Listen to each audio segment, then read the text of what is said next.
पीक विमा योजनेअंतर्गत मागण्यांसाठी शेतकरी संघर्ष समितीने विमा कंपनीच्या कार्यालयावर धडक दिली। मागण्या पूर्ण होईपर्यंत इथंच ठाण मांडून बसू असा आक्रमक पवित्रा शेतकऱ्यांनी घेतल्यानंतर अखेर कंपनीकडून काही मागण्या 10 दिवसात तर काही मागण्या 20 ऑक्टोबरपर्यंत पूर्ण करण्यात येईल अशी लेखी ग्वाहीही दिल्याने आंदोलन स्थगित करण्यात आलं। निसर्गाच्या लहरीपणामुळे शेतमालाचं उत्पादन प्रचंड घटलंय। पीक विमा योजनेच्या माध्यमातून तरी नुकसान भरपाई मिळावी अशी अपेक्षा असते। यासाठीचा प्रीमियम माणूस शेतकरी आणि केंद्र राज्य सरकार हा हिस्सा भरते।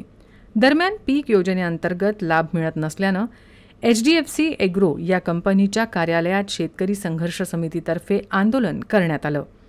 आंदोलनात चंद्रशेखर गवळी, संजय सोनोने, राहुल वानखेडे, रामेश्वर पाटील, रामोरी आगळे, रामदास भगत, सदानंद कवळकर आदींसह अनेक शेतकरी सहभागी झाले। कोणताही अनुचित प्रकार घडू नये यासाठी पोलीस बंदोबस्त तैनात करण्यात आला होता।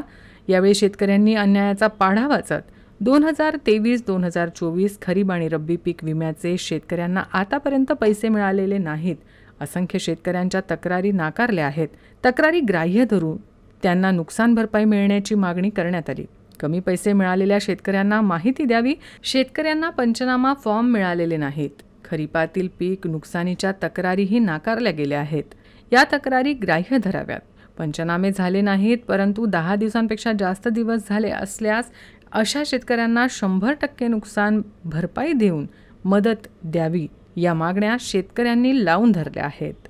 शेतकरी संघर्ष समिती अकोलाच्या जिल्ह्याच्या वतीने आज आम्ही वारंवार विमा कंपनी कार्यालयाला आणि माहितीचे फॉर्म मागितले होते। जे पंचनामा फॉर्म शेतकऱ्यांचे पंचनामे केलेले होते त्याचे बऱ्याच शेतकऱ्यांचे पैसे आले नाही आहेत। त्या संदर्भात आज आम्ही इथं HDFC एग्रो कंपनीच्या कार्यालयाला आलेलो आहोत। आमच्या ज्या मागण्या आहेत त्या मागण्या जोपर्यंत मान्य होणार नाही तोपर्यंत आम्ही उठणार नाही।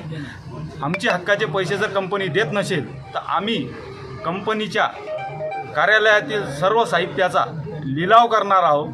याच्यासाठी आम्ही शेतकरी निर्धार करून इथं आलेलो आहोत। जोपर्यंत मागण्या मान्य नाही होतील, आमचे पंचनामा फॉर्म आम्हाला मिळतील नाही तोपर्यंत आम्ही इथून जाणार नाही।